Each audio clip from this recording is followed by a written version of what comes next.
Hello, good morning, everyone. This is day 5 of the 16 days of the practice of the 35 Buddhas. As you all know, and in case people who wander in on Facebook, the particular sadhana we are using for this 35 Buddhas extensive practice is a text called, ironically, it's called The Exceedingly Concise Liturgy of a Bodhisattva's Confession of Downfalls, called The Complete Purification of Karmic Obscurations. Exceedingly concise liturgy. I guess concise or extensive is based on what you are used to.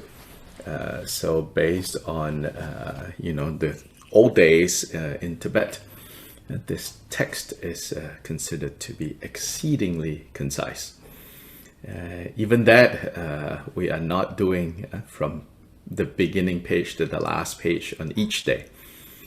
We started off the first 3 days doing the more extensive version. The very first day we did from beginning to end. Second day we did a modified one.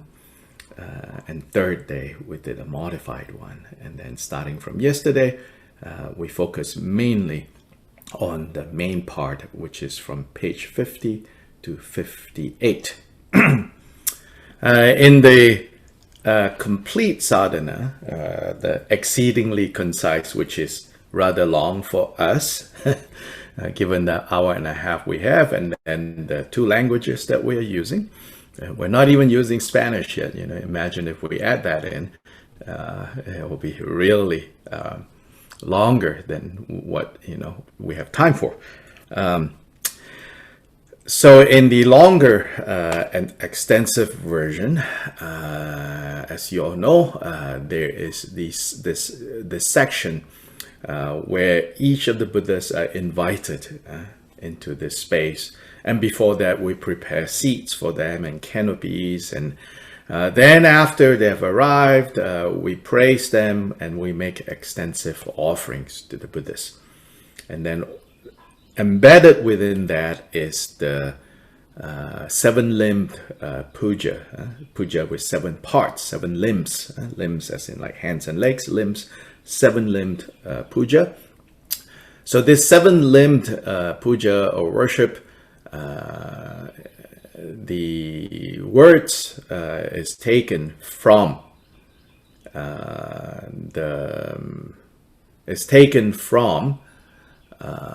the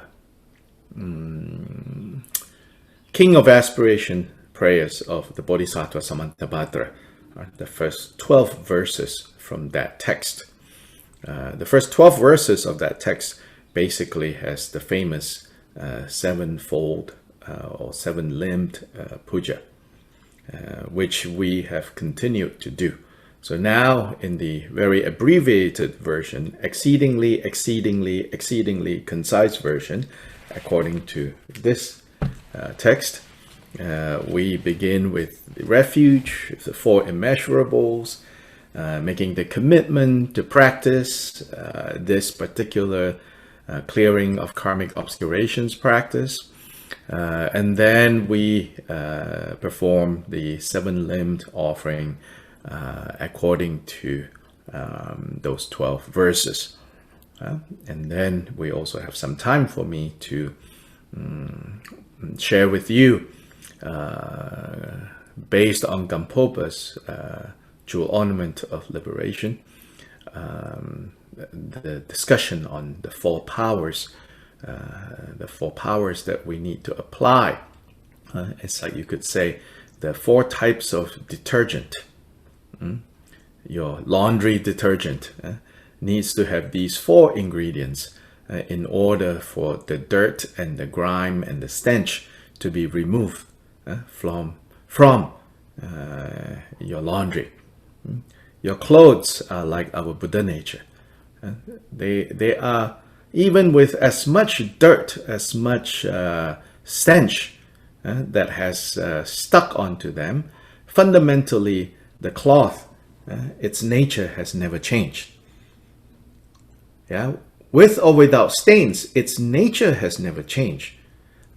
But temporarily, now the cloth is coexisting with stains, coexisting with stench.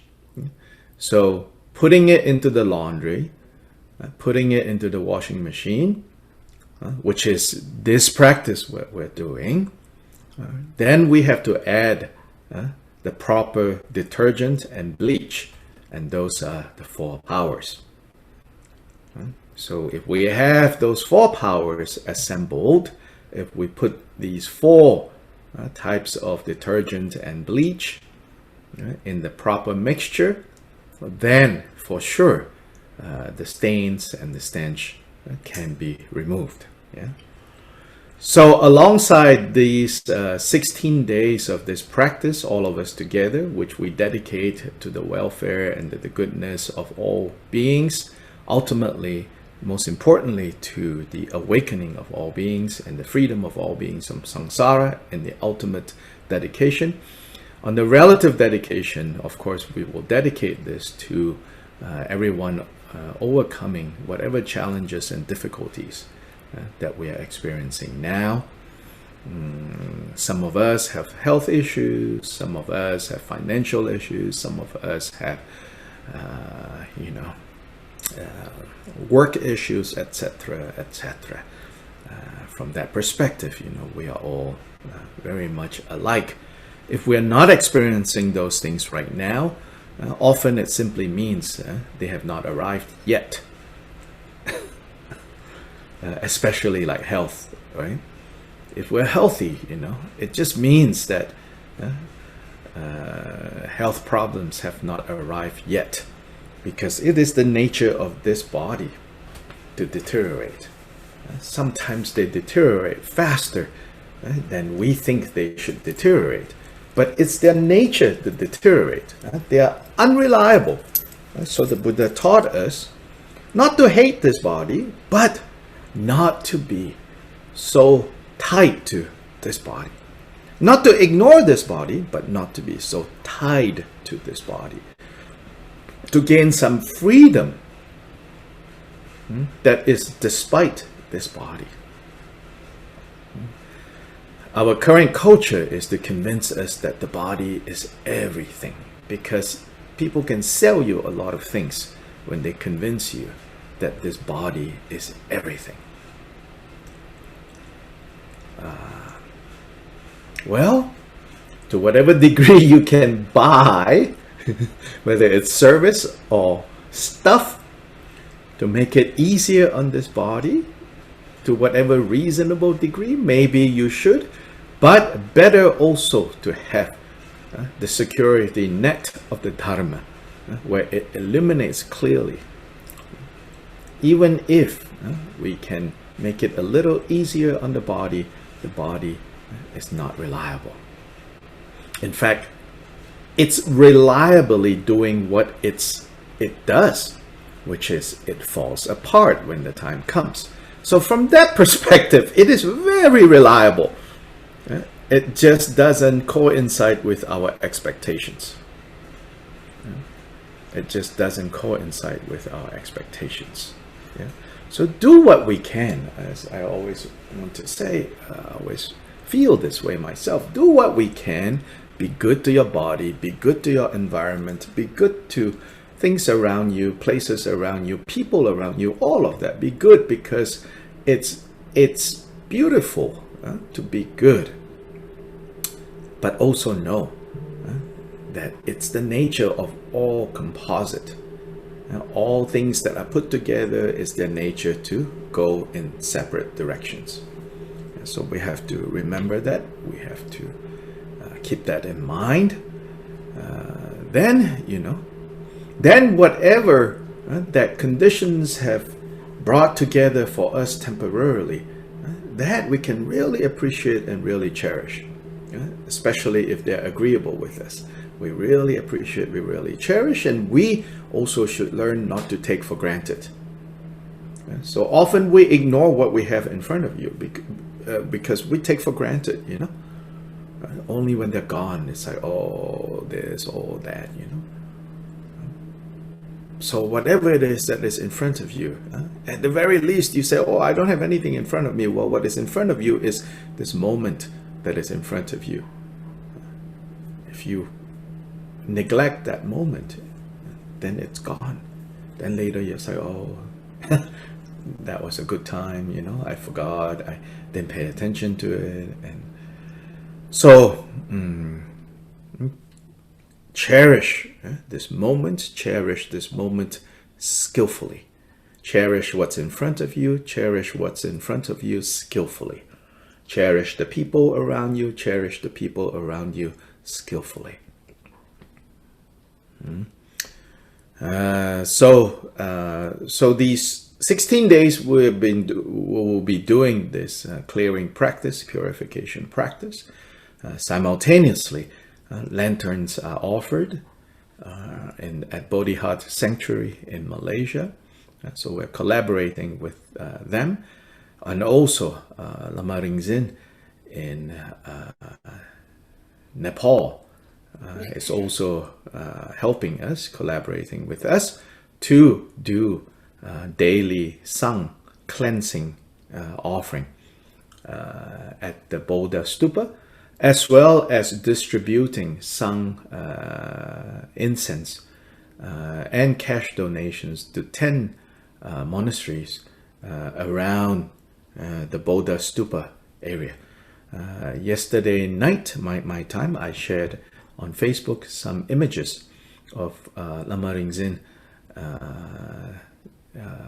going around making offerings at the various monasteries and leaving the Sang incense at the monasteries, so that when the monasteries, whenever they do Sang, we have participated in the Sang offering.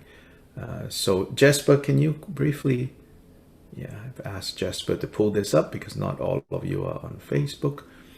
So can you expand that? Yeah. So that's that's all at the shop. Yeah. So Lama Ringzin went to the shop. You look at all the different sacks of different Sang offering substances. Yeah. Next. That's him at the main urn, Sang burner urn at the Bodha Stupa in front of the Tamang temple. Tamang is an ethnic group in Nepal. The Tamang, that's the main temple at this Bodha Stupa. Next. Yeah, that's a type of Sang that is very popular. Its name is called dwarf rhododendron. Rhododendron in the West, at least, they are big leaves, this big. These are tiny. This big leaf rhododendron, they're poisonous. People don't burn them. But dwarf rhododendron, they're not poisonous. They're not toxic. But in fact, they're very fragrant. They grow in the higher elevations with like white little specks of flowers, so called palu in Tibetan. Next. So this is Lama Ringzin delivering the Sang powder, and this, I believe, is the Dunjum Rinpoche's monastery across the street from the stupa, further down towards the Hyatt Hotel. Next. Yeah, this is the mix that he's mixing. So he went to the Sang incense cellar and created a mix of 5 different types of Sang ingredients. And I think to each monastery, he doesn't have assistants or cars or anything like that. Each monastery, he brought like 3 kilogram of this. Yeah? So he's carrying all his bags of Sang to go, and also to give a cash offering as well. Next. So here at another monastery. Next. These are the bags of the Sang. Yeah. And this is at the offering at Bodha. So here he's unpacking. So this is like 1 kg every day he will offer at the main burner. At the main burner, you see those little cups. So that is the monastery, the Tamang monastery, offering that as a service. So people give like, I don't know, like 50 rupees or something like that for these cups of Sang. So we got permission from the monastery to bring our own Sang every day, 1 kilogram, more than 2 pounds. And Lama Ringzin then, offers every morning. Lama Ringzin is very generous and kind, so I've been brainstorming with him on what other things we can do there. So he is going to set up, arrange for offering food to the homeless that sometimes they gather around this Buddha stupa. So this food will have like rice, curries, vegetables. So I said, let's not do it on the most holy of days. That is just greedy. Because on that day, so many people will offer food, people cannot keep them and they'll throw them away. So I said, let's just offer them, I said, if you can predict a slow day in terms of people, not so many people gathered to do acts of merit, on that day, I said, we should offer food to the homeless, to the beggars. And also we are going to offer to the pigeons, because there's way less people these days at the stupa, at the various places. And also we're going to offer food to the dogs in that area. The dogs are all very well behaved and very nicely groomed. There is a charity organization that takes care of the dogs. They give them monthly baths and comb their hair and everything. Any of you who want to help that organization, if you know my contact, get in touch with me. I can arrange for you to contribute to that organization. They really take good care of the dogs there. Okay, so we will now start page 4.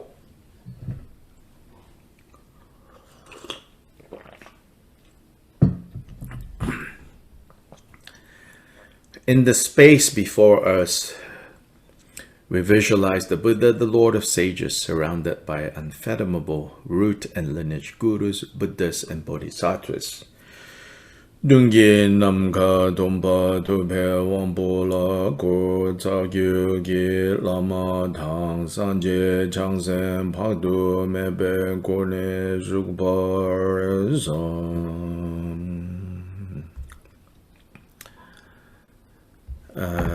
So let's see, Maurice, can you read the rest of page 4?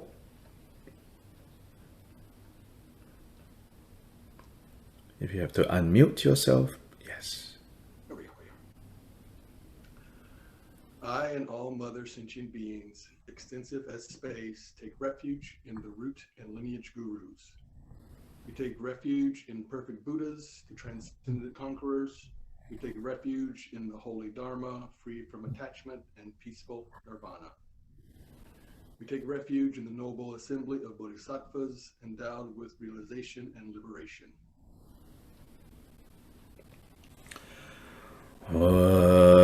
Dadan rowa margyo namge dada nyambe senjen damje zawa dang gyube lama namla gyabzu jiwa isobe sanje chumdende namla gyabzu jiwa shiva chadya dambe jo namla gyabzu jiwa rido niden gyase pape so namla gyabzu jiwa dadang rowa margyo namge Tadang nyambe senjen damje zawa dang gyube lama namla gyabzu jiwa sobe sanje chumdende namla gyabzu jiwa shiva chadya dambe jo namla gyabzu jiwa ridro niden gyase pabe tso namla gyabzu jiwa dada dowa margyo namge dada nyambe senjen damje zawa dang gyube lama damba namla gyabzu jiwa sobe sanje chumdende namla gyabzu jiwa shiva chadya dambe jo namla gyabzu jiwa ridro niden gyase pabe so namla gyabzu jiwa. Kimberly, if you can read on page 5, the section on the 4 immeasurables, That section ends somewhere in the middle of the page where it says, may they rest in equanimity, free from attachment and aversion.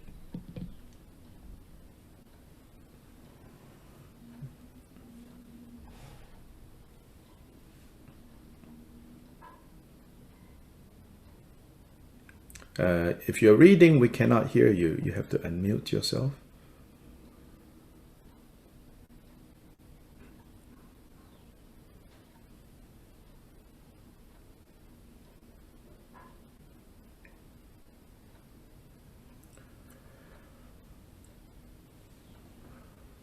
May all sentient beings who have not realized that a self and all appearances are by nature dharmadhatu have happiness and the causes of happiness. May they be free from suffering and the causes of suffering. May they not be separated from the happiness which is free from suffering. May they rest in equanimity, free from attachment and aversion. Dada nawa tamche chuki yinki ranjing yinpa la de dharma tobe semchen tamche dewa dan dewe gyudan denpar gyurji dunya dan dunya gi gyudan drawa gyurji dunya mebe dewa dame drawa gyurji niring chadan nidan drawe tanyon la nebra gyurji dada nangwa tamche chuki yinki rangshin yinpa la de dharma tobe semchen tamche dewa dan dewe gyudan denpar gyurji dunyao dang dunyao gi gyudan drawa gyurji dunyao mebe dewa dami drawa gyurji nering chadan nidan drawe tanyon la nebra gyurji dadang nangwa tamche chuki yinki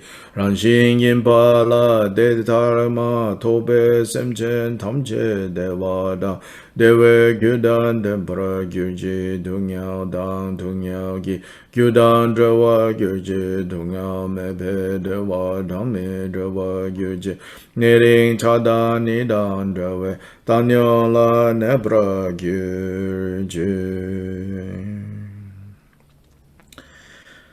Alexander, if you are there, can you read the rest of page 5 to the top of page 6?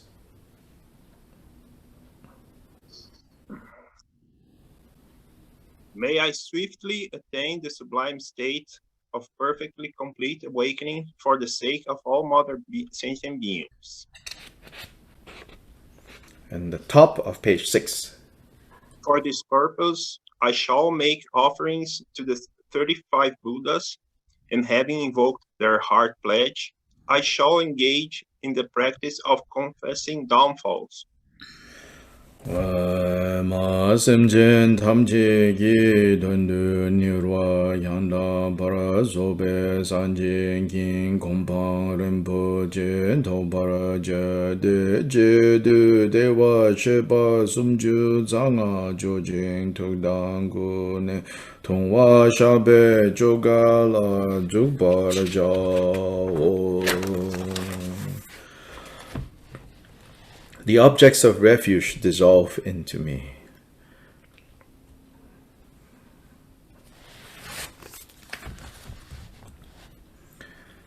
So now take a few moments to let body and mind settle into their own places.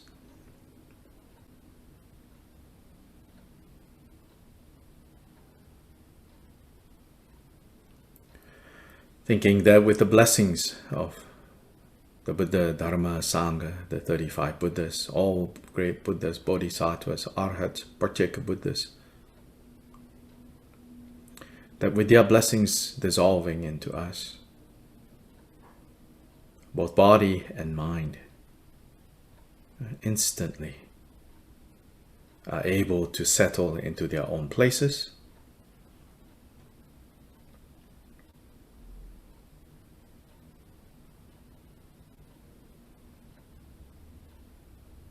Body at ease, mind released.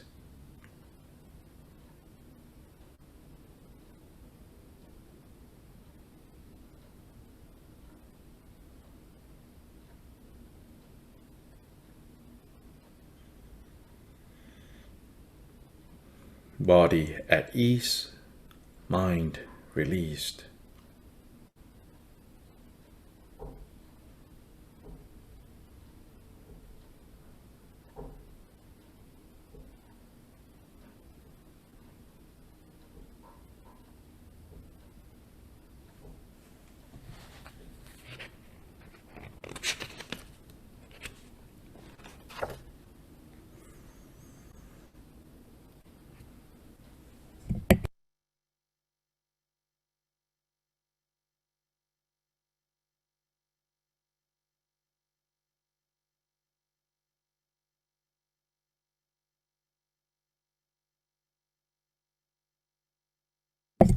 Now the bottom of page 9, the invitation, the bottom of page 9.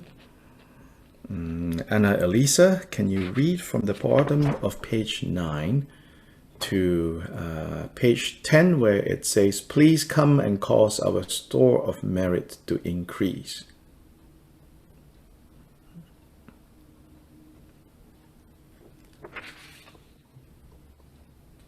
Compassionate, transcendent concourse, dwelling in the 10 directions, please heed me. In the past, when you, the 35 compassionate, transcendent concourse, and bodhisattva beings, you aroused bodhicitta and vowed to cleanse the obscuration of wandering beings in times when 5 degenerations are rampant. Following this pledge, in order to protect us, helpless wandering beings, today we invite you to safeguard and stand by us as our last resort, having come regard us with eyes of compassion and purify our faults and downfalls. Please come and cause our store of merit to increase. 주주나 주배 좀 된데 두제 전부단 된바 남라 달라 공수소 좀 된데 두제 전부다 된바 숨주 상아 보게 남군 장주 선배 제바 주배제 닝망아 도도와 남기 대바 종와 두개 진 투담지다 쉐와 대신도 된다 자고메기 조와 교벨레도 공갸담 푸니엔도 진드렌지 지나 투제 징기 징네 다자기 네 통중신 소남기 소배웨레도 좀버라지나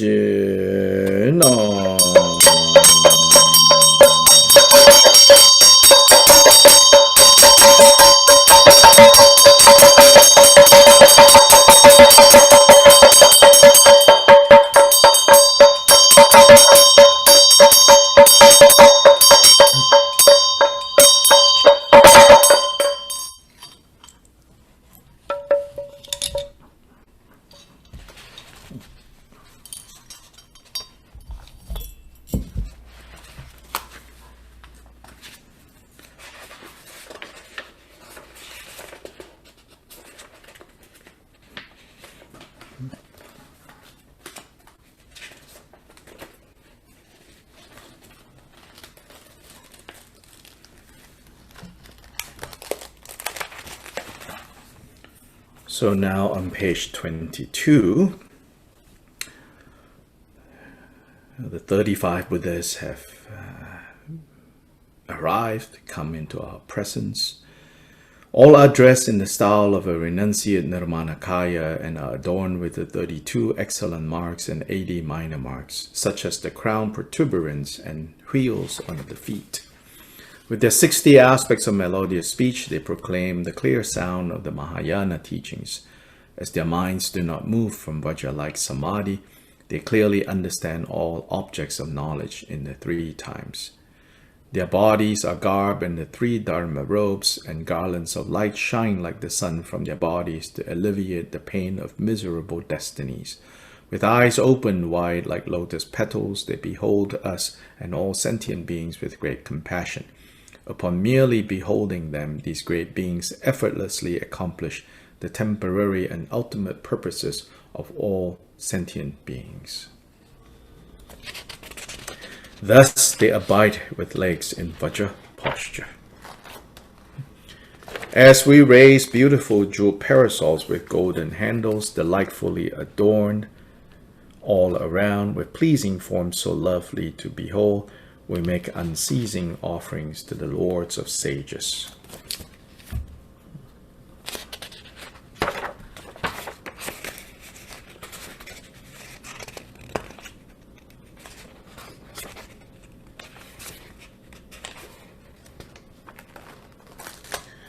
Page 36, please.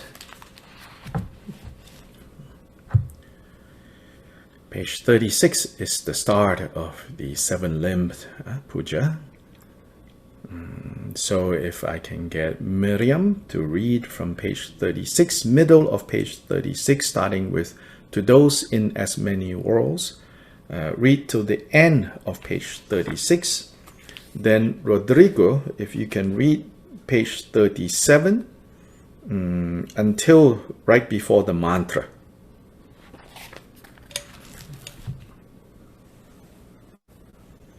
Please unmute yourself when you're ready and you can lead us in the reading. Sky blue complexion. One down. To those in as many worlds. Sorry. Yeah. To those as many worlds as in the 10 direction, along the lines among humans, the Tagatas of the 3 times, to all of them without exception. I prostrate with faithful body, speech, and mind. Through the power of this prayer of excellent conduct, may all the victorious one vividly appear in my mind. With body as numerous as atoms in the universe, I respectfully bow down and pay homage to all the victorious ones.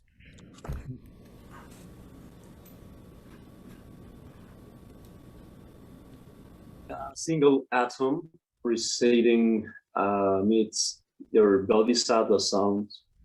There are as many Buddhas as there are atoms in the entire world. In the same way, I imagine the entire Dharma extends to be completely filled with victorious ones, with inexhaustible oceans of praise and oceans of melodious sounds, extolling the noble qualities of the victorious ones. I praise all the Sugatas, to all those worthy of honor, while offering praise with supreme faith. I bow unceasingly with bodies as numerous as dust and motes in the universe. Now back to page 36, in the middle of page 36. Jine suda juju jite na dusum sheba miye senge kun dagi malu deda tamje la ludanga di dangwe chagi wo sampo jube monlam top dagi gyawa tamje igi unsum du shingi dunye lurab tuba ye gyawa kunla rabdu jaselo Tuji dena dunye sanje nam sanje shegi una shubhada Deda jugi ina maluba tamje gyawa dagi gangwa mo Deda ngapa mize gyatso nam yangi yinla gyatso dragunji Gyawa kunji yonte ramsoji Dewa shepa tamje dagi to chaja oba tamje la Shindu kunji ranegi ludu bayi namgundu chukdu debe tobarji.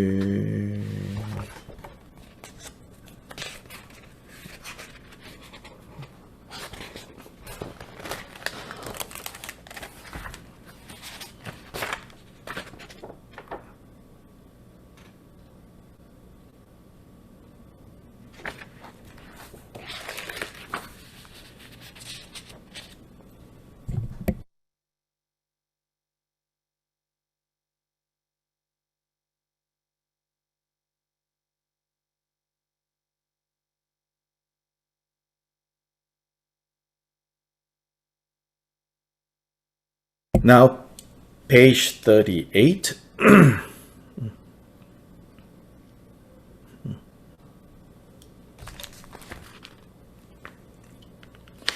On page 38, Mariana, can you read page 38?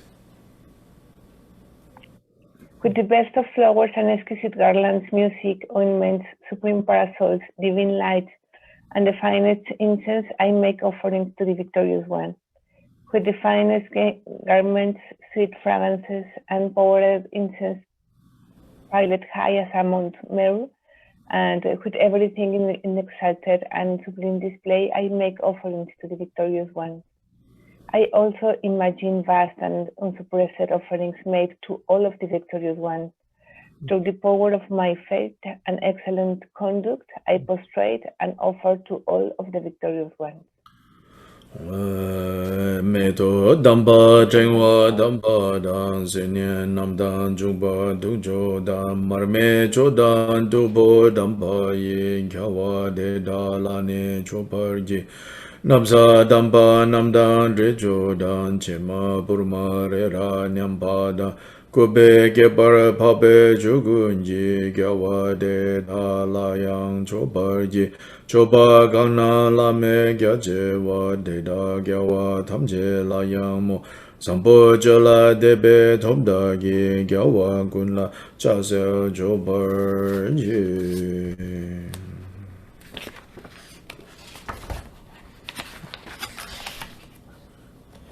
Now page 48.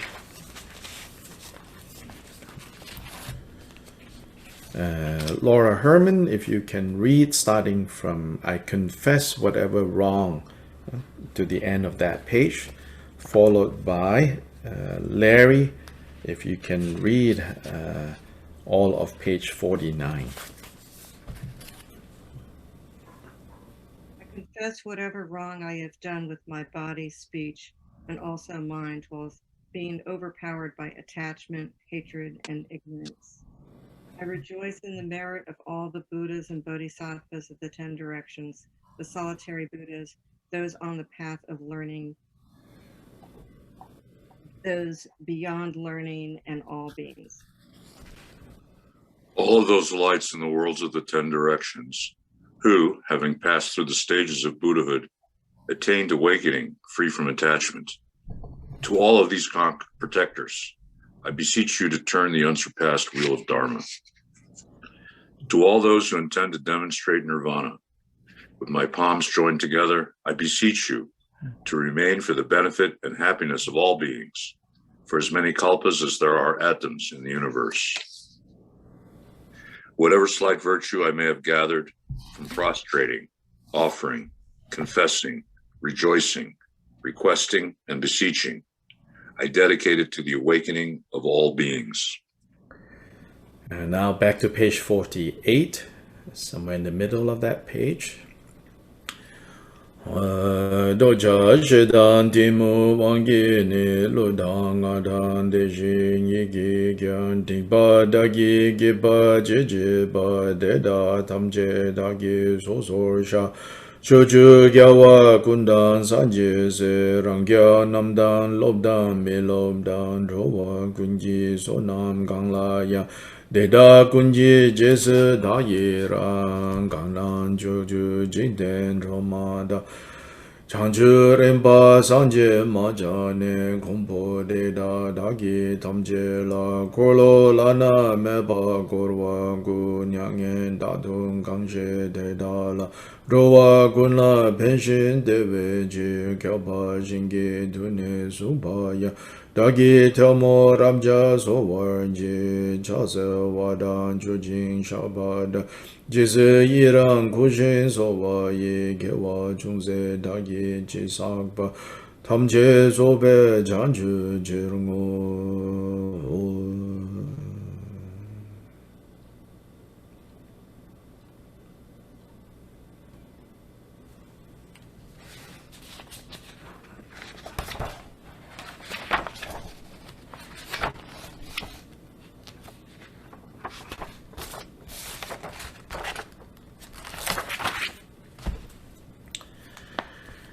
In accordance with the 35 Sugatas' aspiration to exhaust the karmic veils of those who remember their excellent names and pay homage to them, please bestow the fruit of this wish.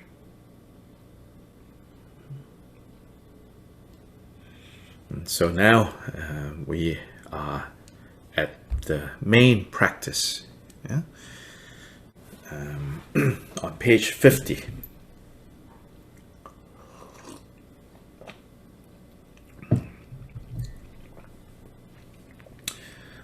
So I'm going to call the different names for the different sections, each of us taking a section as we've been doing the last few days. Throughout all time, all sentient beings take refuge in the Guru, take refuge in the Buddha, take refuge in the Dharma, take refuge in the Sangha. Homage to the Bhagavan Tathagata Arhat, the perfectly complete Buddha Shakyamuni. Anna Isabel. Home to the one who was fully conquered with Vajra essence. Homage to you, radiating light. Homage to the sovereign king of Nagas. Homage to the leader of the brave. Waiting. Homage to the glorious joy. Homage to the jewel fire. Homage to jewel moonlight. Homage to meaningful to be whole. Judy, and then Rowan. Homage to jewel moon. Homage to the stainless one. Homage to glorious giving. Homage to the pure one. Homage to giving of purity. Homage to the water god. Homage to the god of water gods. Homage to good glory. Joyce. Homage to glorious sandalwood. Homage to infinite brilliance. Homage to glorious light. Homage to glory without sorrow. Christina. Mindfulness. Okay. Homage to the sun and a non-craving. Homage to the glory of flowers. Daniela, and then Vicky. Homage to the Tathagata, radiant pure display of complete omniscience. Homage to the Tathagata, completely omniscience displayed of lotus light. Homage to glory of wealth. Homage to glory of mindfulness. Then Anna Isabel. Bottom of 52. Okay. Homage to the widely renowned glorious name. Homage to the king, victory banner that crowns the sovereign. Then Samantha, followed by Claudia. Homage to the glorious one who fully subdues. Homage to sublime victory in battle. Homage to the one gone beyond through complete victory. Homage to glorious illuminating array. Homage to all subduing lotus jewel. Then Adriana.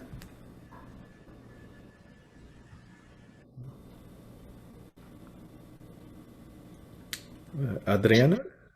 Homage to the king of Mountain Meru, the Tathagata Arhat, perfectly complete Buddha, abiding on a jewel lotus. All these and all the Tathagatas or the Arhats, however many perfectly complete Buddhas, abide in all the worlds of the 10 directions, and all the Buddhas, the transcendent conquerors who prevail in this world, please heed me. Then Leonard, the first half of page 54. In these and former lives without beginning, in all the states of birth within samsara, I have committed evil deeds. I have instigated others and found joy in their crimes. I have stolen the wealth of stupas, the Sangha community, and the Sangha of the 10 directions. Then Elena, for the rest of this page. I have incited others to steal. I found joy in their theft. I have committed the 5 immediately sins. Have incited others to commit them, and have found joy in their downfall. I have fully entered the path of Engengi in the 10 unwholesome deeds, have incited others to enter it. I have found joy in their submission. Jasper, the first half of 55. Observed by all these karmic wills, I and sentient beings have gone to hell, have gone to the birthplace of animals, have gone to the world of hungry ghosts, have taken birth in several places as barbarian, as long-life gods, and as humans with impaired sense faculties. Cecile, the rest of this page. I have turned to corrupted views and karmic obscurations from having failed to please the Buddhas I encountered. In the presence of the Bhagavan Buddha wisdom mind, before they eyes, in the witness, before the authentic ones, the all-knowing one, the all-seeing ones, I disclose all these karmic obscurations, I declare them, I shall not hide them, and hereafter I shall sever and bind them. Claudia, page 56, first half of the page. All Buddha's transcendent conquerors, please heed me. I gather all the roots of virtue I have accumulated in cyclic existence through having acted generously towards another samsaric sentient being, even only offering a mouthful of food to those born in the animal realm, together with any root of virtue from having guarded moral discipline, any root virtue from having practiced pure conduct. Omar, the rest of page 56. Any root of virtue from having brought sentient beings to fully maturity, any root of virtue from having given rise to bodhicitta, the mindset on supreme awakening. Then Lucrezia, first half of page 57. And any root of virtue from unsurpassed primordial awareness, accumulated in these and former lives without beginning within samsara. All these, I dedicate them perfectly, supremely, most supremely, and sublimely towards unsurpassed, perfectly complete awakening. Just go ahead, please. Okay. Just as the previous Bhagavan Buddhas perfectly performed dedication, and just as the Bhagavan Buddhas who have not yet appeared will perform perfect dedication, and just as the present Bhagavan Buddhas perfectly perform dedication, likewise shall I perform perfect dedication. I confess each and every wrongdoing and rejoice in all merit. I exhort and supplicate all Buddhas that I may attain unsurpassed, most excellent primordial wisdom. With my palms joined together, I wholeheartedly take refuge in all those with praiseworthy qualities as infinite as a vast ocean, all the Buddhas supreme among humans who exist at present, those who have passed into nirvana, and those who have not yet appeared. Now go back to page 50. In this round, I'm first going to chant the homage in Tibetan. So again, for those of you who want to do some prostration, doesn't have to be 35. This is a good time as I chant in the Tibetan. You can get up and do as many prostrations and whatever form of prostrations you want to do, bowing from your body half while standing up, going down on the knees on a half prostration, or complete prostrations. It's all up to you. Then some of you might want to chant along.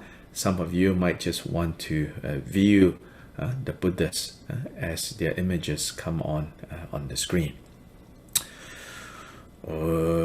Simjen Tamje Tabar Lama La Gyabzu Jiwo Sanje La Gyabzu Jiwo Chola Gyabzu Jiwo Gendin La Gyabzu Jiwo Jum Dende Deshin Shepa Dajumba Yanda Zobe Sanje Shankya Duba La Jasalo Doje Ningpo Rabdu Jumba La Jasalo Rinjin Odro La Jasalo Luwangi Gyabo La Jasalo Pawo de la Jasalo, Belgie la Jasalo, Rinjin me la Jasalo, Rinjin da o la Jasalo, Dongwa Donyon la Jasalo, Rinjin da wa la Jasalo, Rimal me ba la Jasalo, Bajin ba la Jasalo, Champa la Jasalo, Champe jin la Jasalo, Chula la Jasalo, Chule la Jasalo, Bel zang la Jasalo.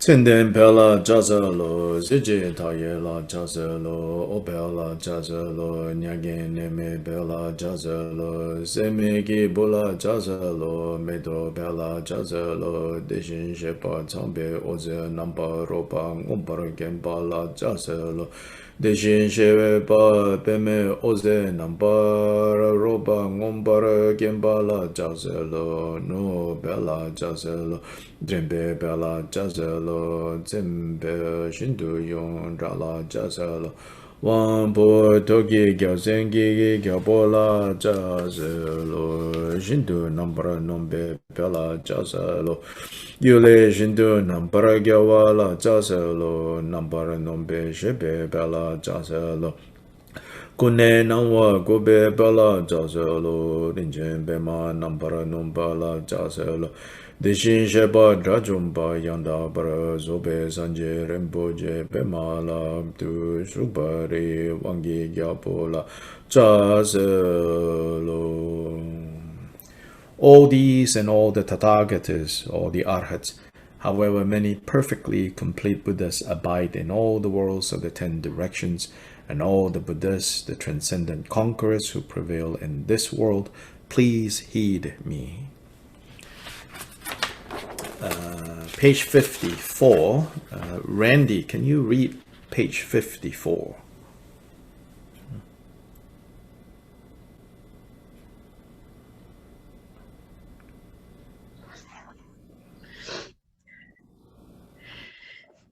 In this and former lives without beginning, in all the states of birth within samsara, I have committed evil deeds. I have instigated others and found joy in their crimes. I have stolen the wealth of stupas, the Sangha community, and the Sangha of the 10 directions. I have incited others to steal and found joy in their thefts. I have committed the 5 immediate sins, have incited others to commit them, and has found joy in their downfalls. I have fully entered the path of engaging in the 10 unwholesome deeds and have incited others to enter it and have found joy in their submission.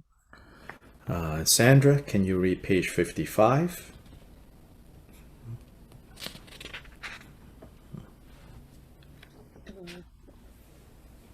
Obscured by right there? Yes. Obscured by all these karmic veils, I and sentient beings have gone to hell, have gone to the birthplaces of animals, have gone to the world of hungry ghosts, have taken birth in savage places as barbarians, as long-lived gods, and as humans with impaired sense faculties. I have turned to corrupted views and karmic obscurations from having failed to please the Buddhas I encountered. In the presence of the Bhagawan Buddha, wisdom mind, before their eyes, in their witness, before the authentic ones, the all-knowing ones, the all-seeing ones, I disclose all these karmic obscurations. I declare them, I shall not hide them, and hereafter I shall sever and bind them. Antonio, can you read page 56? All Buddhas, transcendent conquerors, please heed me. I gather all the roots of virtue I have accumulated in cyclic existence through having acted generously towards another samsaric sentient beings, even only offering a mouthful of food to those born in the animal realm.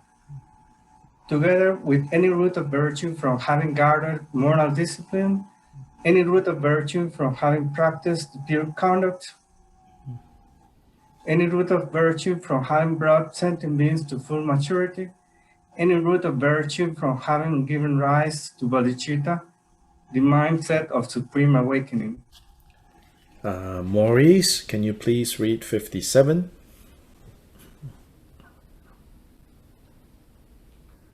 And any root of virtue from surpassed primordial awareness accumulated in this and former lives without beginning within samsara, all these I dedicate them perfectly.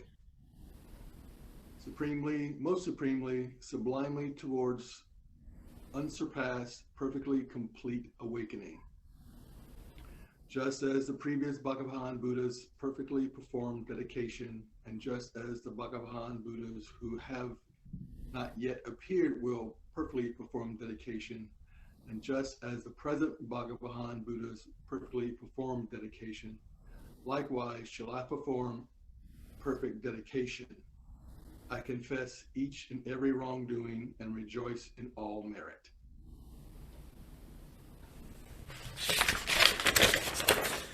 I exhort and supplicate all Buddhas that I may attain unsurpassed, most excellent primordial wisdom. With my palms joined together, I wholeheartedly take refuge in all those with praiseworthy qualities as infinite as a vast ocean. All the Buddhas supreme among humans who exist at present, those who have passed into nirvana, and those who have not yet appeared. So now we go back again to page 50. And once again, I am going to chant in Tibetan.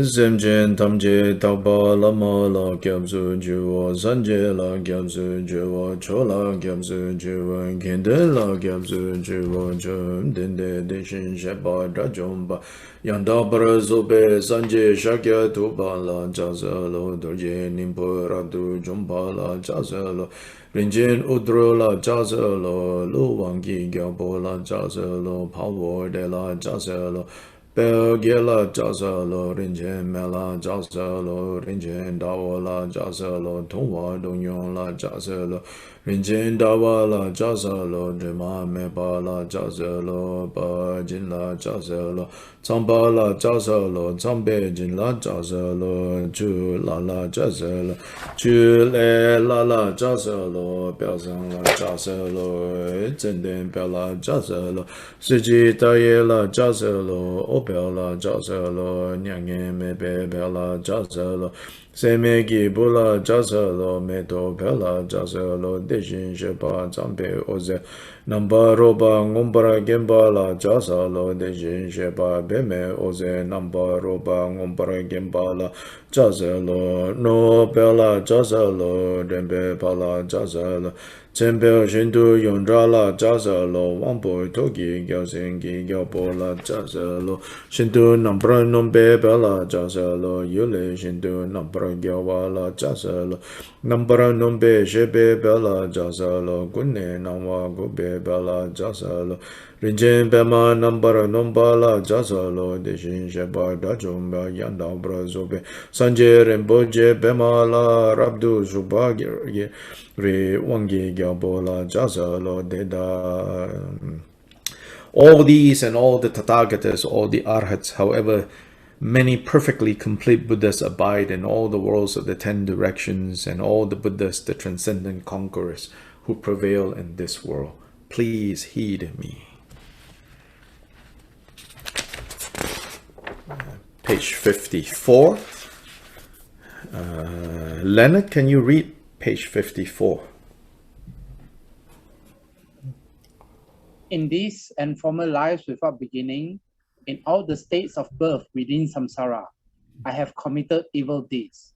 I have instigated others and found joy in their crimes. I have stolen the wealth of stupas, the Sangha community, and the Sangha of the 10 directions. I have incited others to steal and found joy in their thefts. I have committed the 5 immediate sins. have incited others to commit them, and have found joy in their downfalls. I have fully entered the path of engaging in the 10 unwholesome deeds, have incited others to enter it, and have found joy in their submission. Page 55. Rowan, if you're there, can you read page 55? And then after that, page 56, David Cutshaw, if you are there, you can do page 56. So go ahead, Rowan, sorry. Obscured by all these karmic veils, I and sentient beings have gone to hell, have gone to the birthplaces of animals, have gone to the worlds of hungry ghosts, have taken birth in savage places as barbarians, as long-lived gods, and as humans with impaired sense faculties. I have turned to corrupted views and karmic obscurations from having failed to please the Buddhas I encountered. In the presence of the Bhagavan Buddha, wisdom mind, before their eyes, in their witness, before the authentic ones, the all-knowing one, the all-seeing ones, I disclose all these karmic obscurations. I declare them, I shall not hide them, and hereafter I shall sever and bind them.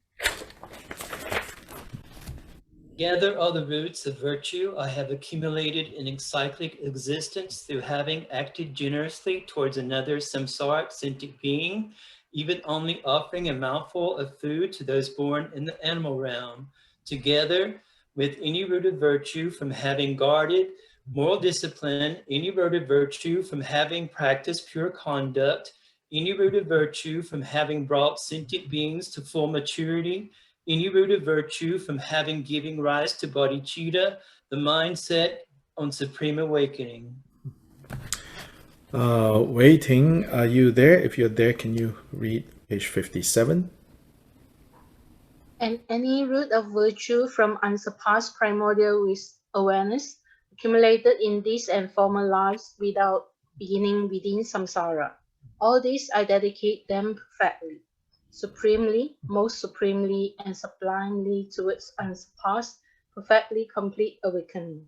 Just as the previous Bhagavan Buddhas perfectly perform dedication, and just as the Bhagavan Buddhas who have not yet appeared will perfectly perform dedication, and just as the present Bhagavan Buddhas perfectly perform dedication, likewise shall I perform perfect dedication.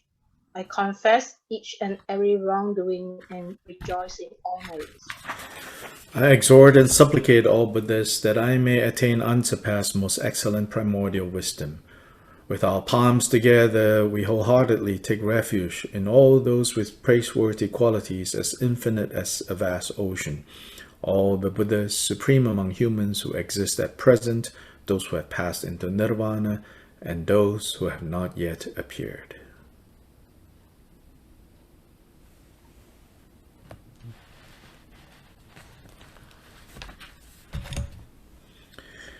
Okay, so now back to sharing some, understanding some information, yeah, on this practice. So first, regarding the practice of the 35 Buddhas, yeah. So there is a story told associated with this practice that said that during the lifetime of the Buddha, there was an incident where a group of 35 monks, they were part of like a small community of monks that lived together, that they together created cause like even though unintentionally, they were involved in the death of some person. And so when they discovered that that had happened, they were really alarmed and really concerned. And also then they wanted to find a way to purify that particular karma. And so they went to this senior monk called Upali. Upali is well known in the Buddhist community as the monk who knew the most about discipline, keeping vows, all the intricate details of vows and disciplines. Upali, interestingly, prior to being a monk, he was a barber who cut hair. So anyway, he is renowned as the one who knew the most about discipline, as well as was most careful in observing discipline, observing the ethical conduct. So they went to Upali because he was an expert in this area. And then it is said that Upali then together with them went to the Buddha and asked the Buddha what to do. So then the Buddha told them about these 35 Buddhas and said that because of the vows that these 35 Buddhas made while they were on the Bodhisattva stages, therefore they have a particularly special connection to us. I think to us beings that are born within this time, in this universe, in this place. Because there are countless Buddhas. Of course, all the Buddhas have the exact same qualities and abilities. So this is not saying that, only these 35 Buddhas have these powers, whereas other Buddhas don't have. But it is about how these 35 Buddhas in some ways related to the vows that they made while they were on the Bodhisattva stages, that made them and their powers and abilities particularly connected to us. That's why it is said that Buddha then revealed the names and the identities of these 35 Buddhas and say, if you, 35 monks, he's speaking to them, now pay homage, remember the names and pay homage to these 35 Buddhas and do the following confession, purification, clearing practice, then that negative karma can be cleared. And so that's why these 35 Buddhas. Then in some commentary, they talk about how these 35 Buddhas in turn, at one point, way back, they were a group of fellow practitioners as well. They knew each other, they practiced, under the same teacher. And then again, some kind of negativity arose, and then they purified it, and then they made a vow. Among one of the vows that they made was that together, they will assist, they will particularly help sentient beings who want to clear their karmic obscurations, to effectively clear their karmic obscurations. So again, as I've emphasized, we're not talking about like a theistic way where somebody else can take away our negative karma for us. Karma doesn't work this way. If Buddhas can single-handedly, just on their end, lift away all of a negative karma, then because of the great compassion of Buddhas, surely they have already done that. But that is not the case. How this works is through interdependence. The Buddhas, in their great compassion and great merit, great compassion, great merit, great wisdom, sometimes called great power, great wisdom, great compassion, and often represented by what's known as the Lord of the Three Families, and great wisdom, Manjushri, great compassion, Avalokiteshvara, great power, Vajrapani. But you can say also, great wisdom, great compassion, and great merit. That's where the power comes from, great merit. Because of the Buddha's great power, great compassion, great wisdom. So that's one side. And because of our application of the four powers, the power of remorse or regret, the power of remedy, the power of resolving, resolve, and the power of reliance or refuge. Through these 4 powers, with the interdependence of the Buddha's great compassion, power, and wisdom. When this interdependence comes together, then karmic obscurations can be removed. Karmic obscurations, we're not just talking about the negative results of negative actions we have created. We're not only talking about preventing those negative results from ripening by destroying them before they ripen.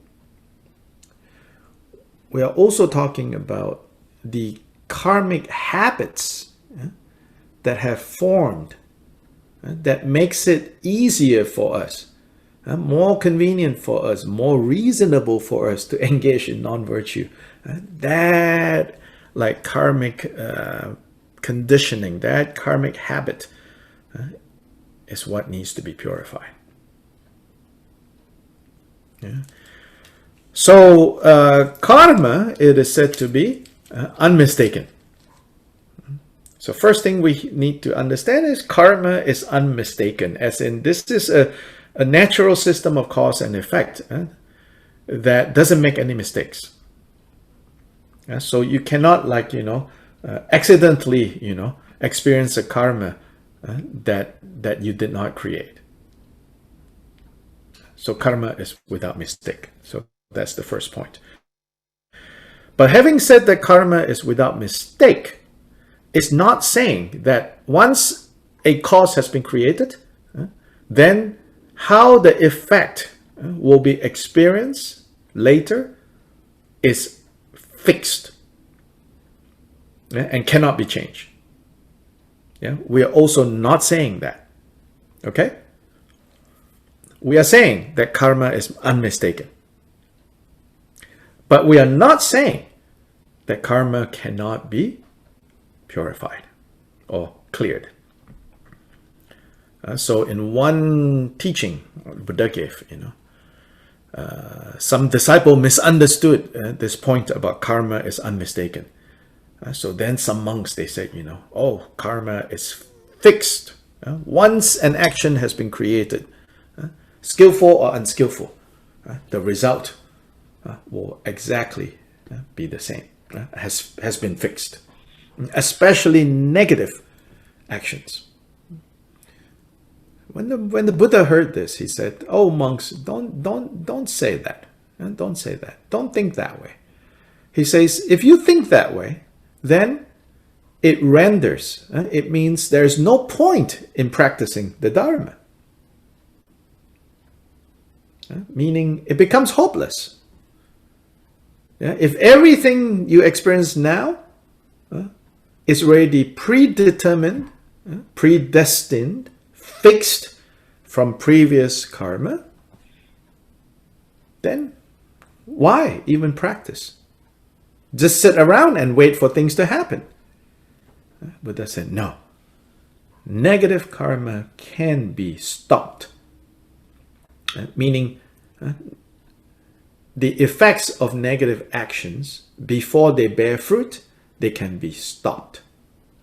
One is by destroying those seeds. Just as when you have planted seeds, they are going to sprout. They're definitely going to sprout. If you plant apple seeds, they're going to sprout into apple trees. If you plant wheat, they're going to sprout into wheat. If you plant rice, they're going to sprout into rice. For sure, they're going to sprout. They're going to grow that way. You cannot plant apple seeds and then end up with pineapples. You cannot even plant apple seeds and pine cones and think maybe pineapple will come. No, they're going to shoot out apple as apple, pine as pine. So in that way, it's unmistaken. But if you find those seeds and take them out and burn them, then they will not ripen. Another way that things can be changed is, the Buddha gave this analogy. He says, if you have a scoop of salt, and you put it into, like, say, this cup, and he says, "Oh monks, is it possible to drink this water?" A whole scoop of salt. Then the monk said, "Oh no, it'll be too salty." And Buddha says, "Yes, true." He says, "Now," Buddha says, "the same salt. Yeah. Let's say you put into this cup, right? This is really salty. Now you take this cup with the scoop of salt and the water, and you pour it into a big pool." He said, "Now, the water in this pool, can you drink?" And the monk said, "Oh, yes." He says, "Yeah, it's no longer as salty." So then he says, in the same way, negative karma that has been created in the past, when they ripen, if they ripen in someone whose mind, whose resolve, whose training is absent, then it's like the water in this cup. But when this negative karma ripens in someone whose mind, whose heart, meanwhile, have developed, have gained stability, have gained insight, then that is like the same amount of salt put into a big pool. In this second explanation, in a way you can say, the same karmic effect did not disappear. But now it is put into a much bigger mind, a much more stable mind, and therefore it's not such a big matter. So the second explanation, I feel, is very good, It gives meaning to both how karma, we cannot take lightly. We cannot think, oh, I can just get rid of it later. Right? It's not so much you get rid of it. It's that while that you cannot change, right? What has been done in the past, you cannot change. What you can change is how you are going to experience the ripening of that. And the more you develop your mind, the more you stabilize your mind, and the more you understand emptiness, love, and compassion, the two bodhicittas, then whatever ripens in the past, even if they cannot be destroyed before they ripen, whatever negative that ripens in the past, you no longer are so affected by it. Right? Just like weight training, right? Before you train, 10 pounds feels really heavy. After you have trained, it's not that 10 pounds have become lighter, but your muscles. 10 pounds is nothing. 10 pounds have not changed. 10 pounds remain 10 pounds. Objectively, it has not changed. Subjectively, the mind has changed. The inner muscles have been strengthened. So this is the rationale, sort of the principle behind cultivating the mind, which we here call clearing karmic obscurations. Poetically, we say clearing karmic obscurations. But we should not think, sweep, sweep, sweep, clear. It's actually developing bodhicitta. Okay, so now, jewel ornament, yeah? So we were talking, right, about the four powers in the jewel ornament, Gampopa's discussion. So the power of remorse and regret we talked about yesterday in its three aspects. Yeah, one is the ridiculousness, meaninglessness, pointlessness of non-virtue. How non-virtue cannot accomplish what we truly want, even if we mistakenly, we foolishly employ non-virtue to achieve the goal of happiness we're looking for, we need to really see how absurd that is. Then let it go. Then, second, consider how, when negative actions that we have created, the consequences when they come, especially when they come when we are weak, quote unquote, when we are dying, how powerless we are going to be and how we are rendered victims of that. And recognizing that, we give rise to remorse. And thirdly, is the necessity of clearing this ASAP, which in the terms that I've been talking about, it means developing ourselves, developing our minds, our hearts, meaning go do weightlifting now, go to this Dharma gym and do more weightlifting to train up, so that when the negative results do come, we can handle them. Yeah, so that's the first power. The second power, is the power of the remedy, or here in this translation I'm looking at by Khenchen Rinpoche, is the power of antidote, the power of remedy.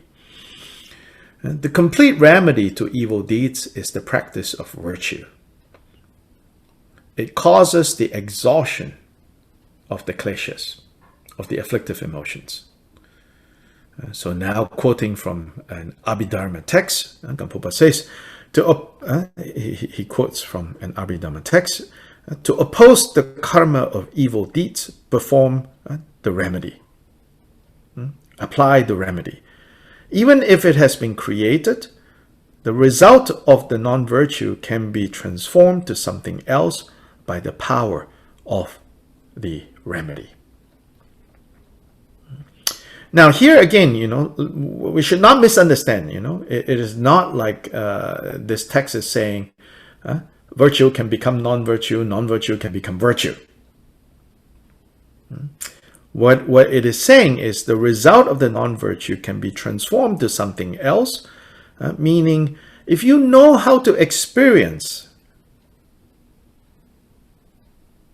a situation, a condition that we have habitually labeled as undesirable, if we know how to experience that, then we can change. We can control, we can change how much suffering we are going to experience. Then quoting from another source, the treasury of the thus gone one, purify evil deeds by meditation on emptiness.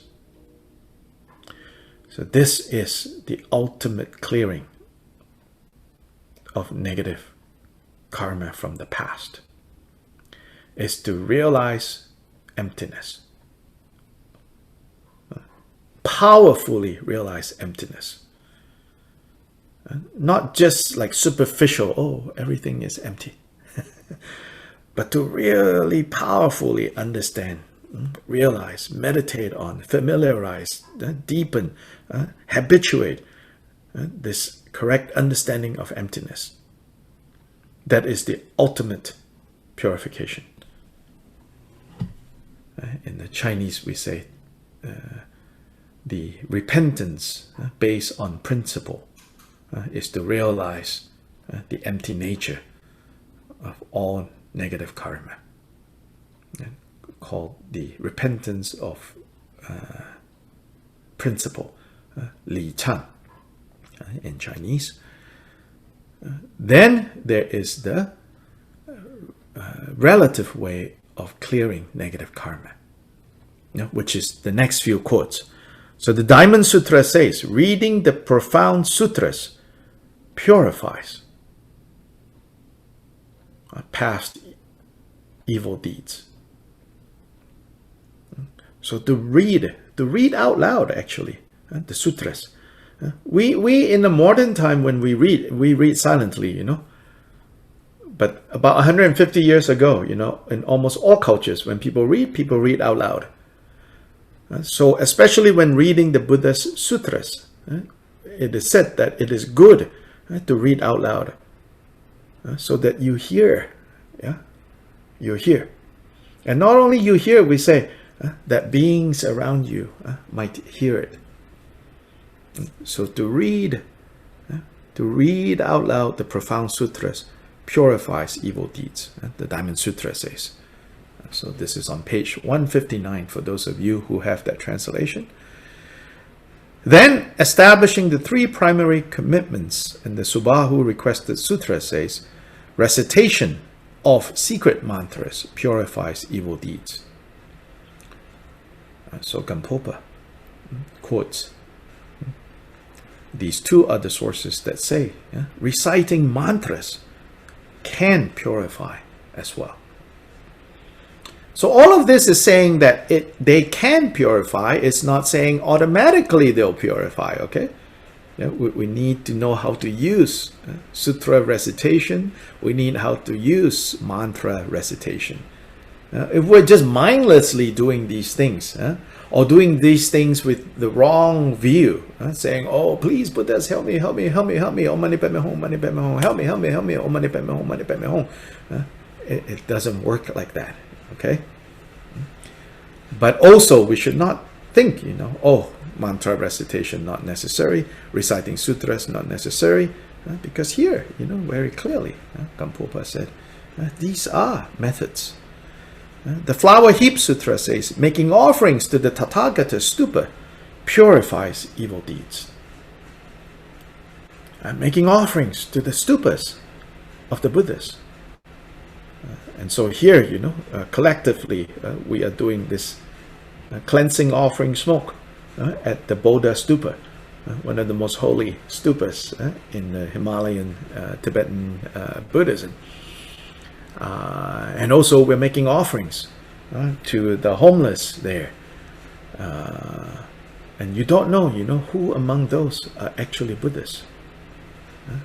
Even in the relative context, manifesting, Buddhas manifesting to the pigeons, to the dogs. So at these sacred spaces, so we're doing that, so that purifies. Like at Bodhihard, there is a stupa there too. So the offering of lanterns also does that. Sutra chapter on the body of the thus gone one of the Tathagata says, evil deeds are purified by making images of the Buddha. So making images of the Buddha. So if we don't know how to make them, we could ask someone to make. So or we could, like in these days, we say to purchase, statues, paintings, statues, paintings, and to give to centers, to give to teachers, to give to Dharma friends. So by making images of the Buddha. So now on this note, I want to give one. So there's the tradition of making tatas.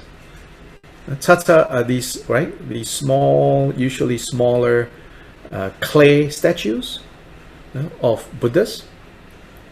So recently we have been working on one very detailed tatas of the protector, special protector of Drigung Kagyu, Achichoki Droma. I believe if you're joining us in this program, most of you are connected to Drigung Kagyu. So there is a special protector of Drigung Kagyu called Achichoki Droma. And so friends in Malaysia sent me these traditional mold, brass mold for making this tata out of clay. But the task wasn't so easily accomplished because these traditional molds is not so easy to use.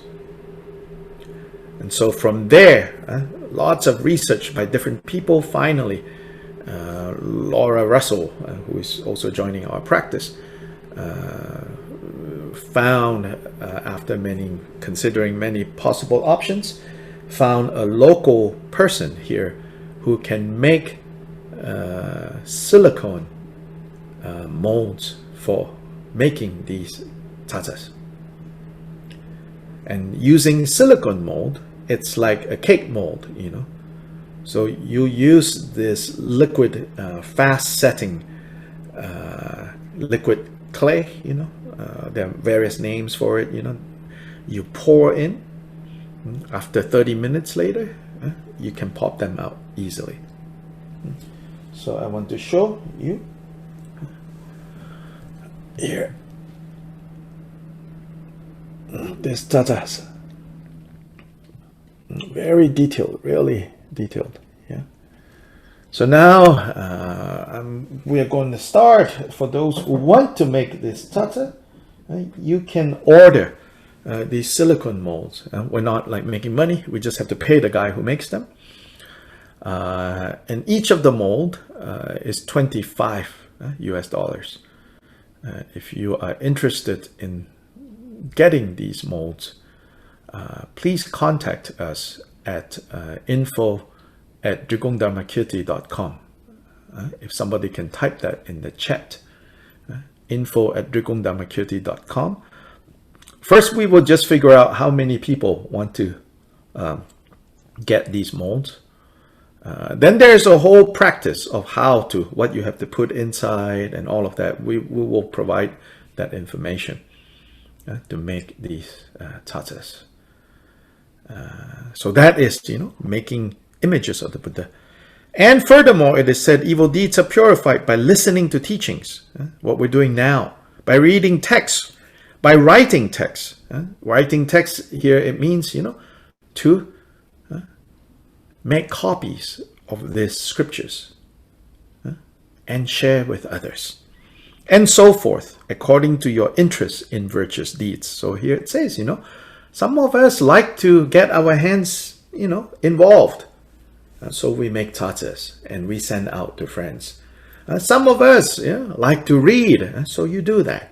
Some of us, you know, like to prepare texts, so you do that. Some of us are good at putting videos on YouTube of the teachings to share, so do that. So whatever ways that we can do to make the Dharma available to others, to sacred images available to others, do that, because that purifies negative karma. The Discourse on Discipline says, one who committed evil deeds can purify them with virtue and radiate in this world like the sun and moon emerging from behind clouds. Then here, you know, very importantly, Gampopa says, you know, you may think that you must perform as many acts of virtue in order to counteract all the acts of non-virtue. He says, you might think of this karmic ledger like profit and loss, right? If you have lost $100, you have to make back $100. He says, no, it doesn't work like that. He says, this is not necessary. So this is good news. So he quotes the Sutra of the Great Parinirvana, says, performance of even one virtue can overcome, can annihilate many evil deeds. So the power of good overwhelms the power of evil. So often in religion especially, it seems like evil is so powerful and good is so fragile. Here it's just the opposite. It says, you know, even one small virtue, one virtue can overcome many non-virtues. And, for example, as a small vajra splits a big mountain, a powerful weapon vajra can split a big mountain, a small fire burns all the grass, and a small amount of poison kills sentient beings. In the same way, a small virtue purifies great evil deeds. Therefore, it is important to make effort in virtue, no matter how small. And quoting the Golden Light Sutra, one who has created abominable evil over 1,000 kalpas by confessing it all once will be fully purified. So if we really apply the remedy with the right understanding, with the right motivation, then it's not like, 1,000 negative, you have to do 1,000 virtue. To illustrate the complete purification of evil deeds by antidote, consider the example of a person who has fallen into a filthy swamp, and after his escape takes a bath and anoints himself with fragrances. So no matter how long you have been in the swamp, or you have like fallen into a big trash can, and you are stinking for a long time, right? All you need to do is to get out, go take a good shower, and put on fragrances, deodorant, and you'll be fine, And you can go attend, dinner at Downton Abbey. No problem, you look very clean, respectable, and good. Yeah. So now it tells, Gampopa says, the story of Udayana, an evildoer who killed his mother. But he practiced the remedy and purified the evil deed in that lifetime. That he then next lifetime he was born in the realm of the gods, and he achieved the first of the 4 levels of the Arhat levels.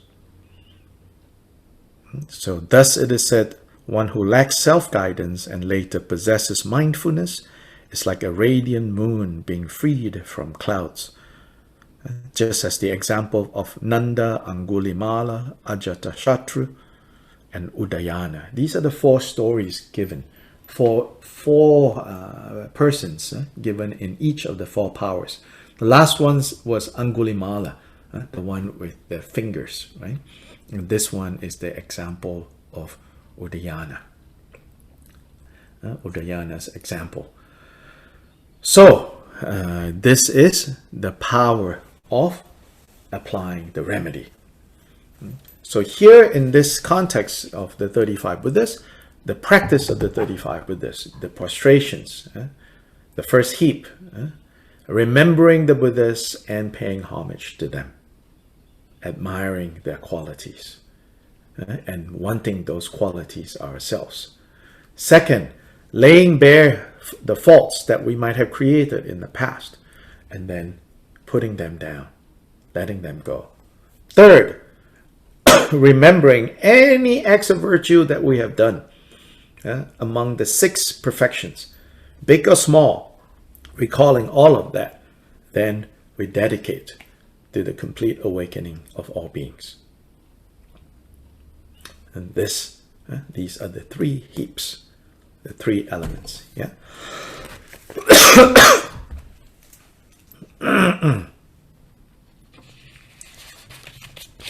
So now, please go back to the page.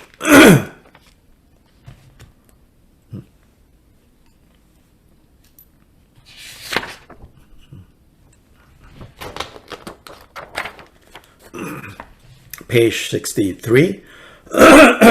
Page 63, yeah. At the very top. Please act accordingly to the pledge you took when you engaged in bodhisattva deeds, and thus purify the negativities and downfalls of myself and other beings. By apprehending your name, by repeating and calling it again and again, I supplicate you to purify, exhaust, and cleanse entirely the negativities, downfalls, and obscurations of all wandering beings. In these evil times, sentient beings' actions are degraded, impure, and unawakened. Our minds are suffused with negative emotions. Our offerings are scanty. They are marred by stains and other faults. Please forgive us all mistakes.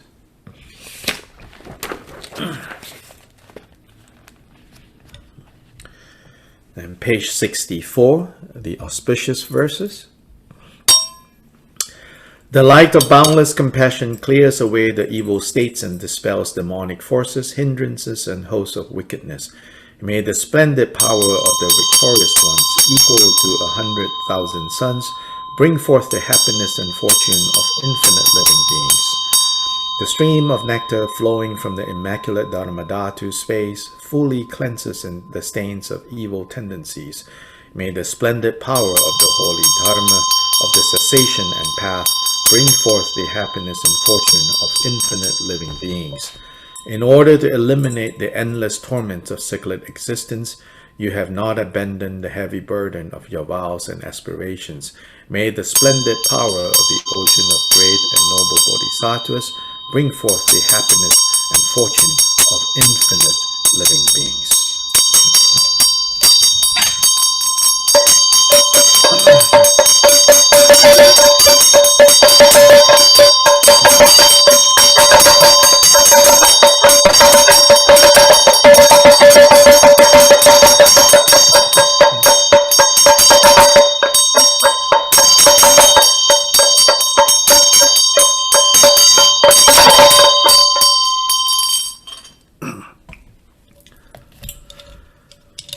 Now we do the aspiration of Sukhavati for the benefit of all those beings that are passing from one realm, from this realm, into other lifetimes. May they be born in Buddha Amitabha's Pure Land. And then at the very end, the bodhicitta dedication, a precious and excellent bodhicitta, where it has not arisen, may it arise. Where it has arisen, may it not decline, but ever increase higher and higher.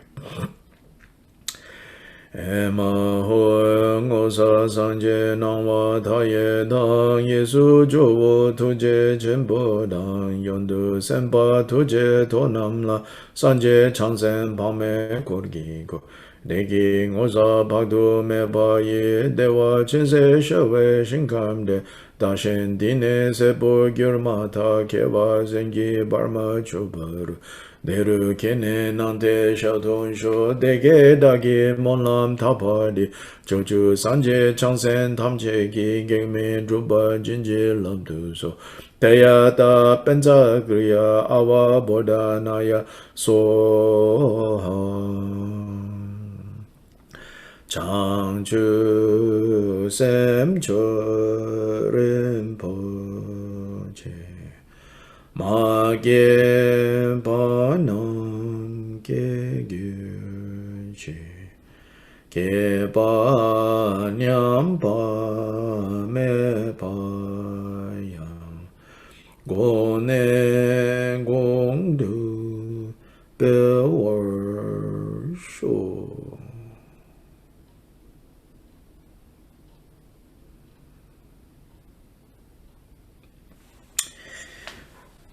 So we have finished today's program, and as like previous days, I want to give a chance for anyone who have any questions or comments. Then others, don't feel like you have to stay. You have things to do, you can go. But let's see if there's any questions or comments.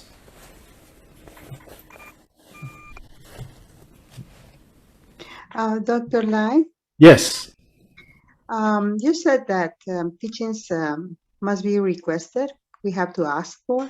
Yes, yes, that's the tradition. That depends on the teacher if the answer will be yes or no. But yes, but we always ask. Students always ask, please, please, and then so please, Dr. Lai. So please, Dr. Lai, please teach us how to do the mantra recitations correctly and do the sutra readings correctly. Thank you. Yeah, sure. I mean, correctly is basically about bodhicitta. Main thing. It's about bodhicitta. Then there's a lot of details.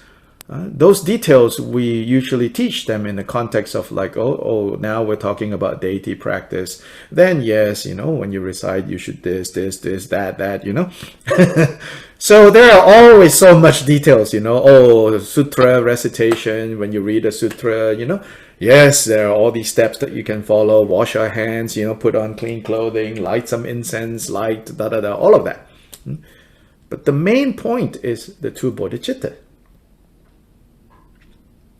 Relative bodhicitta, love and compassion, motivating us to do all the practices that we do so that we can become Buddha as soon as possible for the benefit of beings. That's relative bodhicitta. Ultimate bodhicitta, understanding the emptiness nature of all experiences, all phenomena, everything.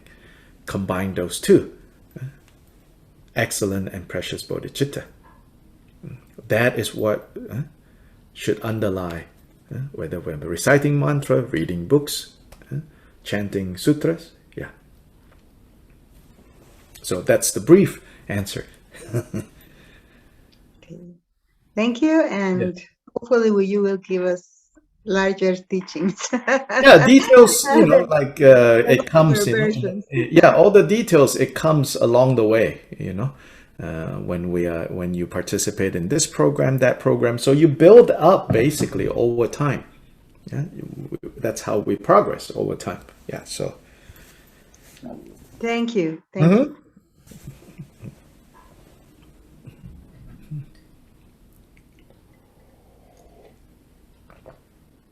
Dr. Lai. Yes. Did you hold up the mold of Achi again? That's not a mold. That's the statue. Well, could you hold it up to the camera again? I missed it. Oh, okay, sure. Here. Ah, thank you. Yeah. Gorgeous. Yes.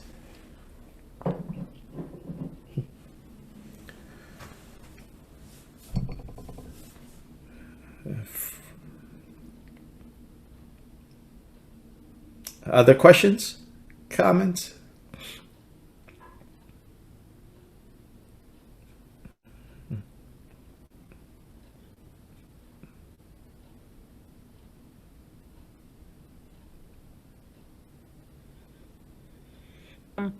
How could I get one? Get what? One of the statues. I don't want to make it. I don't want to mold it. Oh, then you have to see who is making it and then see if they're going to send it to you. I don't know who's making it. Now we're not even there yet. Okay. Thank you.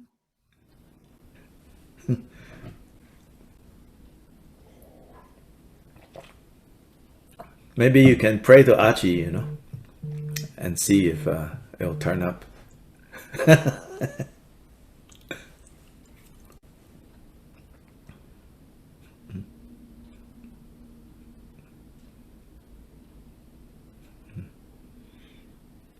Other questions? Yeah, I have a question. Sure. So are we going to follow basically the sequence that we did today? Is that kind of, what the passages that we are? Yeah, more or less. More or less. Okay. Yeah. What's behind the question? I'm more interested in that. I'm interested in why we are not why we're skipping around. There's certain parts that we're not reciting, and so. Oh, because we don't have time. Okay. Yeah, we don't have time. We were able to do it on the first day, but that went on for a while. So in other words, we're down to the more essential. Yes. Okay. Yes. And there's a way to extract things so that the core elements are there. Okay. But we are not literally going around as in back and forth. It's just, the elements that we have kept is down to the bare minimum. And even down further to the minimum is page 50 to 58, which is what commonly is done as a daily practice. But these 16 days, I want you to be introduced to this longer text so that, who knows, some of you might be inspired to do short retreats, a weekend, a week, then you can use this whole text because you've now been introduced to it. Yeah. Okay. Dr. Lai, I have a question. Yes. You included the invitation Yes. today. Yes. We didn't do that yesterday, did we? Maybe not. Yes, we did. It's the different sections. So in the invitation, there are several sections, you know. Yes. Yeah. So even the invitation recitation, there are different quotes from different sources. Okay. So today we use the one that said, you know, directly address the 35 Buddhas. Okay. Yeah. Thank you. Dr. Lai? Yes. Yes, I really got my attention when you read that one virtue erases like many bad karma. Because I always heard that one moment of anger erases good virtues. And sometimes, you know, my temper and everything went away, you know. So this is like different from what I'm being used to, you know. Yes, yes. Sometimes we are so terrified by, you know, one negative will destroy all your good, you know, that sticks around so much, you know. Yeah. Then our practice can become so heavy and depressing. You know, there's no joy in many people's practice. Without joy, joy is the effort part, you know. And then without joyful effort, you know, in the 6 paramitas, teachings on the 6 paramitas, it says that the paramita of joyful effort suffuses the rest of the paramitas. Without joyful effort, sustaining all the other 5, it's never going to work.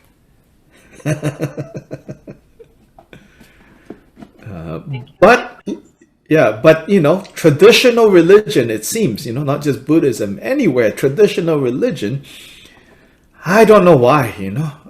Now I'm not talking about the teachings themselves. I'm talking about how human beings selectively look at the teachings. Traditional religion and maybe, I guess you could say, religious authority seem to enjoy using fear to intimidate people into behaving. So we selectively look for the scary things, you know. Same especially, right, in Vajrayana, samaya, samaya, samaya, you know. Samaya is said with the threatening, even the intonation, samaya, samaya, samaya, you know. And it's so refreshing when Gajarin Buche, samaya, you know, damsik is love, you know. It's like, oh, right, you know. Samaya is love, you know. Of course, you know, anyone who has, you know, even mundane love, yeah? Anyone who has loved before in a mundane way also understands there is pain involved. In the same way, the Samaya side, there is also like pain, so to say, right? But it's so like skewed. It's so exaggerated when we only focus on the scary things. Yeah. So here, you know, one virtue can also destroy a lot of non-virtues.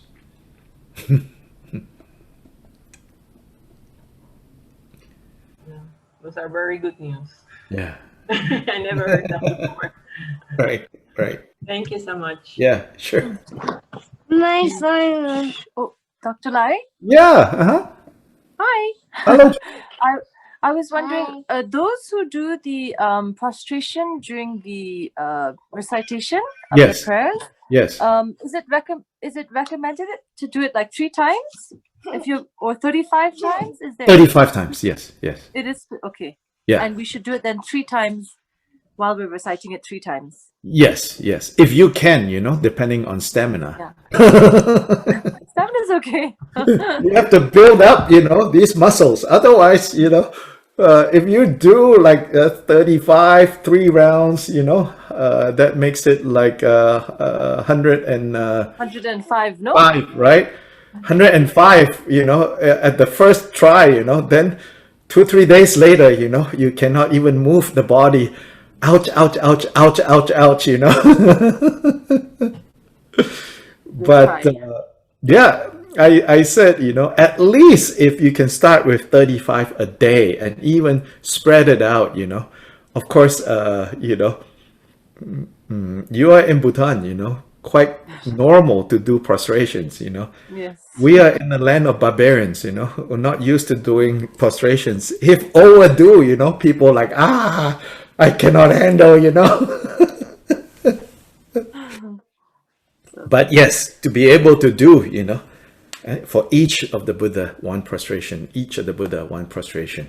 And so if you have not yet memorized the Buddhas, like I said, you can chant all the 35 Buddhas as you have the text, then get up, do the 35 prostration. And be creative, or you can like put next to you, like a taller, like a table or something like that, you know, and you put your text there. So you stand up, you say one, you do prostration. You up and you look at the text again, 2, 3, 4, for 35. You can also do it that way. Yeah. Or, you know, if you're really just starting this, you know, after we have done in the morning this, you know, then you make the resolve and say, sometime throughout this day, I will do at least 35, you know. So you might do 7, you know, then leave 7 for later, and 7 and 7, you know. Then, oh, one day you have done 35. Oh, okay, very good, you know. Hey, Utpel! Hello! Thank you. Yeah. Dr. Lai, one more question. Yes, sure, Gary.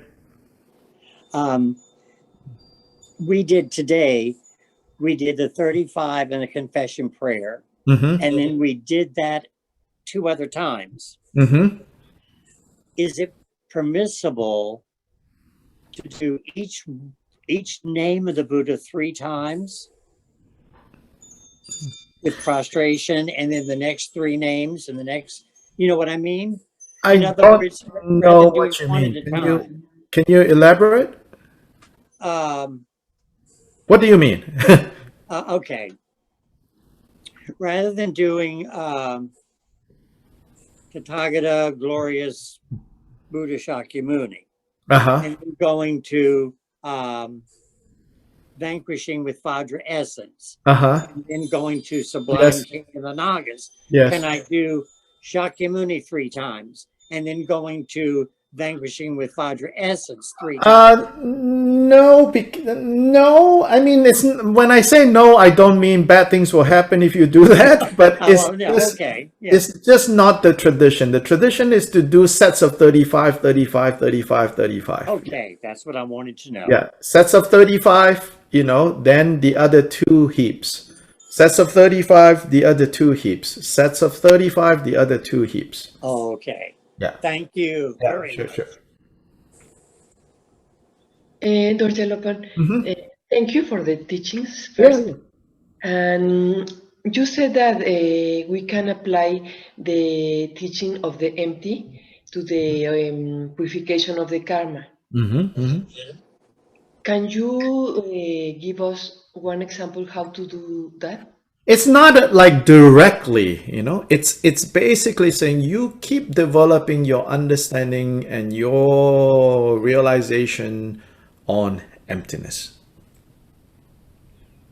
Yeah? That's what it means. Then practically, if you have the mindfulness of emptiness, when difficult situations arise,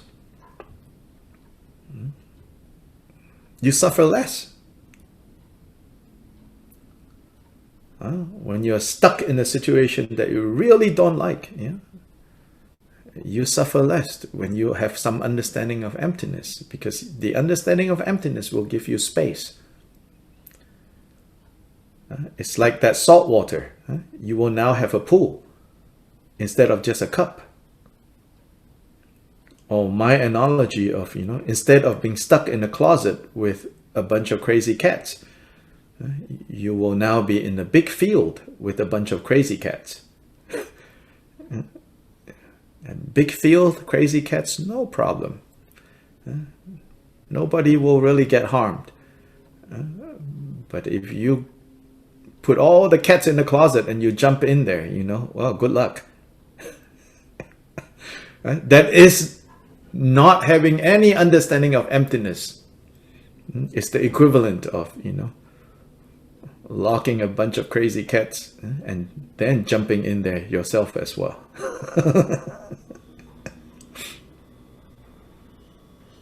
Thank you.